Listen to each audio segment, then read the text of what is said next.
J'allais à l'école, en RER, en train, et sur les voies du RER, il y avait des graffitis. Et quand j'ai vu ça, j'ai tout de suite su que c'était pour moi. Je peux pas l'expliquer, quoi. C'est ça que je veux faire. J'allais déjà dans une école de dessin. Et les gens auraient tué pour être dans cette école de dessin. Et j'avais passé un concours, j'avais été pris, ils en prenaient 1 sur 15. C'était énorme. Et ben quand je suis rentré dans cette école de dessin, j'ai plus dessiné, je voulais faire que du graffiti. Tout ça pour rien.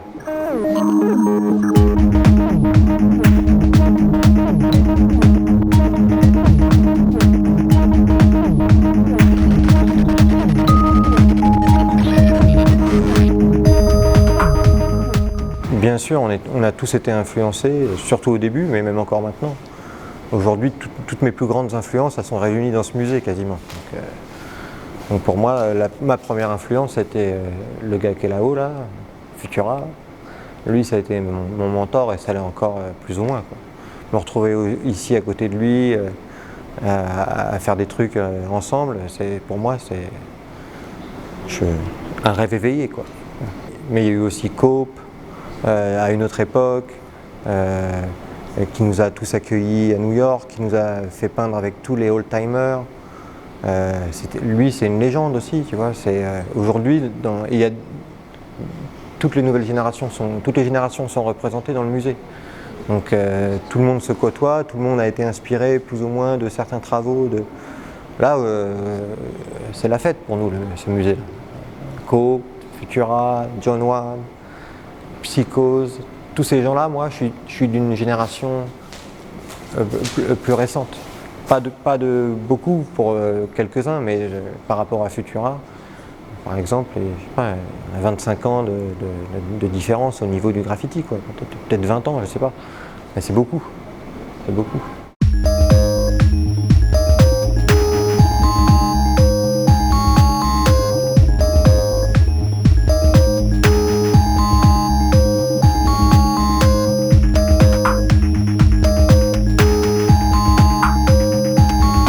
Non, c'est quand j'ai commencé à faire du tag, commencé à trouver un nom, je taguais Mistake, erreur. C'est mon côté humble, tu vois. Et je taguais Mistake. Et c'était trop long. Le temps que tu finisses ton tag, je trouvais ça trop long.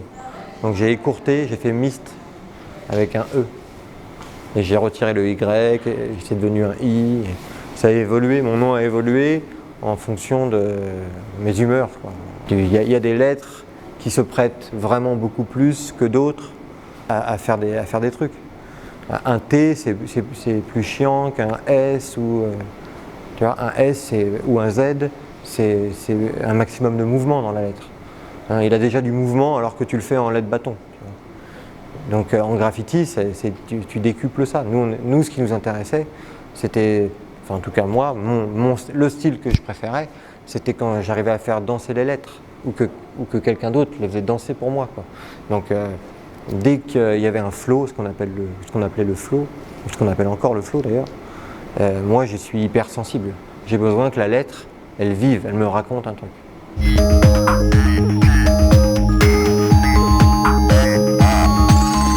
Là, il y a une énorme lettre sur le mur. Il y a le S, parce que ça c'est mon jouet préféré. Là, c'est tellement... Oui, je te montrerai après. Il y a un S.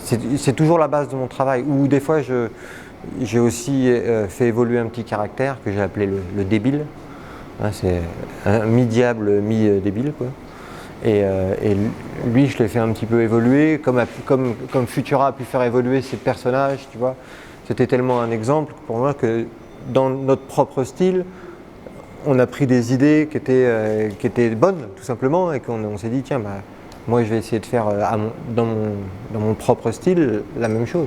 C'est-à-dire, en 95, j'ai dû faire le premier diable, c'était dans le Bronx d'ailleurs. Mon premier débile, je l'ai fait dans le Bronx, parce que j'en avais marre de faire des b-boys. Bon, moi je faisais beaucoup de ça, et j'ai switché, j'ai changé pour faire le débile.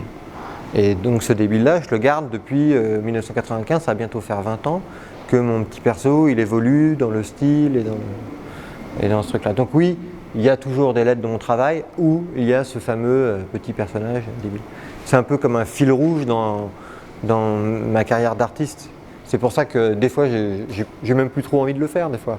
Mais j'ai l'impression qu'il faut que je le fasse évoluer en même temps que tout le reste. Donc je continue à en faire parce que je me dis que peut-être dans 5 ans, je serai encore content d'en faire à nouveau et que si j'oublie d'en faire maintenant, je vais avoir un trou.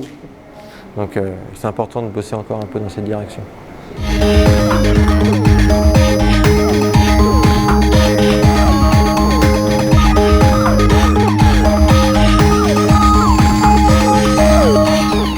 En fait, moi je suis toujours dans la recherche d'une recherche graphique, un truc qui marche pour les yeux. Je ne suis pas du tout dans le concept, je suis plus un peintre presque abstrait maintenant, parce que j'ai toujours cette vibration de calligraphie, de graffiti qu'on retrouve, enfin que moi je vois clairement, mais que les gens ne voient pas forcément. Et c'est ça qui m'intéresse aussi, c'est que là, si je te dis qu'il y a un tag énorme, tu ne me crois pas. Et pourtant c'est ça. C'est l'idée d'avoir un focus sur un tag qui fait que derrière, tu as du mal à le lire presque. Mais mon idée, c'est quand même de rester dans cette calligraphie, dans ce style qu'est le graffiti, parce qu'il y en a pas eu, il y a eu des trucs avant, mais ce mouvement-là, il est neuf, il est pur. C'est pas maintenant qu'il faut se rapprocher trop de l'art contemporain pour moi. C'est encore trop tôt. Donc j'essaye de rester avec mes racines, quoi.